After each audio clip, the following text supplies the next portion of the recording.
Sekarang saya berada di Tameh lah, ya. Antara barang lah, kalau sebelum kau pergi trekking tu mesti nak cari barang kan,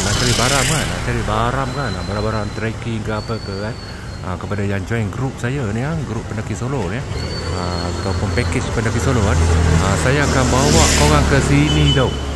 Ke sini ya, saya akan bawa ke sini. Ni korang dah nampak kan? Ke sini korang dah nampak. Nak beli beg boleh, nak beli ni pun boleh weh. Ni macam-macam ada kat sini. Topi, ni ini kawan saya punya ni.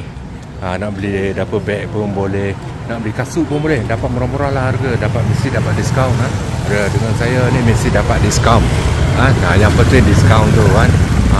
Harga memang harga mampu bilik lah. Macam-macam ada kat sini tau. Kan, macam-macam ada kan. Korang tahu, korang boleh tengok kat dalam tu. Macam-macam ada. Kan, korang boleh tengok. Kan, semua ada di dalam. Kan, korang boleh tengok kasut kan. Kalau korang nak beli kasut, ini kasut.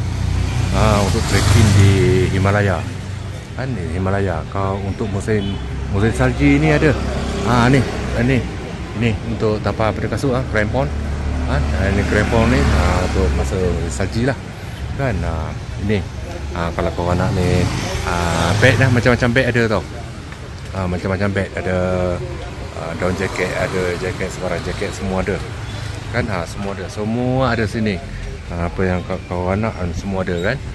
Macam ni stick pun ada, dapat harga murah tau kalau beli kat sini kan. Ini special untuk grup package daripada pendaki solo dapat special harga tau. Korang boleh tengok semua ada lah. Semua ada. Ni owner dia. Ini owner dia.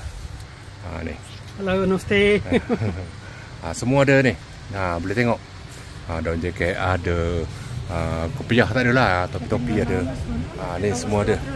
Baju-baju ada. Baju-baju ada. Okay. Ni ada, semua ada. Kan, untuk join dalam package pendaki solo ni kan, akan dapat harga diskaun yang menarik lah. Kan, memang tak ada tempat lain kan. Okay. Kita jumpa lagi ya.